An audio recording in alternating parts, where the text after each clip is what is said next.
Since the beginning of the coronavirus pandemic, I have asked one question more than any other. It's come up time and again, day and night, as frequently in my post vaccination spring and summer as it did in the dark moments of the pandemic's first wave. Are you my boo boo? The question is never answered by Midge, my ergophobic chihuahua, but the answer is obvious. She's been my boo boo since 2018. When I brought her home from a cat shelter where she had been stashed by a Long Island dog rescue after her foster family gave her back. She didn't like them or anyone, and cats aren't looking for new friends. At 12 pounds, she is twice as big as the most desirable Chihuahua, and she has a moderately bad personality, which is maybe why the puppy mill where she spent the first year of her life decided it didn't want any more of her robust and extremely rude babies. Now, almost 5 years old, she has grown to tolerate me. I ask her questions she doesn't answer. If she's my boo-boo, yes. If she's a big girl, relatively speaking. If she has a kibble tummy, a little bit. Since last March, Midge and I have been testing the bounds of what it means to live in my very small apartment together. In many ways, she's been a perfect pandemic pal. She hates interacting with others. She loves to sit on the couch. She long ago assessed sneezes as a threat, whether she was sitting on a blanket in the kitchen while I cooked, frowning at me from a safe distance while I did yoga, or watching me do chores from beneath the leaves of her favorite enormous tropical houseplant. She bore witness to a year I spent otherwise alone. Every day she climbed up the back of the couch to snooze atop its rear cushions, her face pointed toward mine at eye level, while I worked in the kitchen table.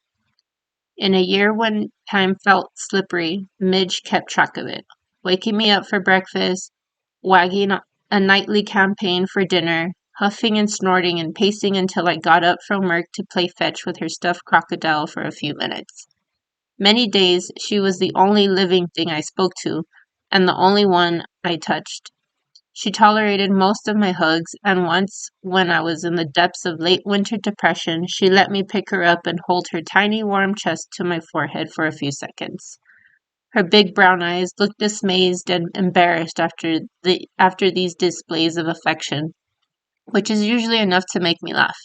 I tell her she's a good girl and try not to think about how much worse the past year would have been without her.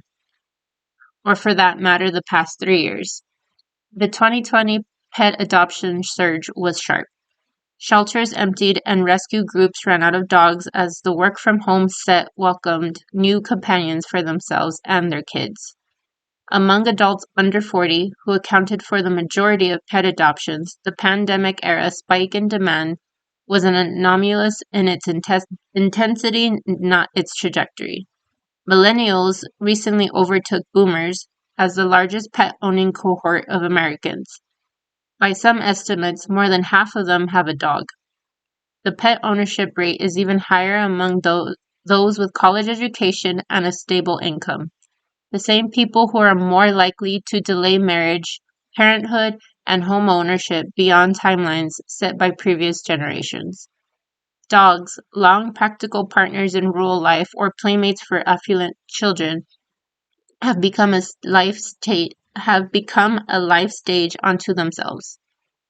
That dogs' roles are changing isn't itself so surprising.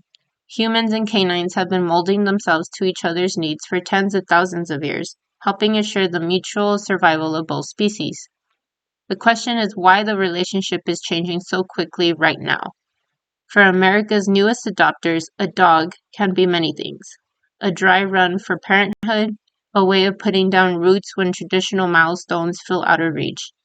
An enthusiastic housemate for people likely to spend stretches of their 20s and 30s living alone. An even more primary task, though, is helping soothe the physic wounds of modern life.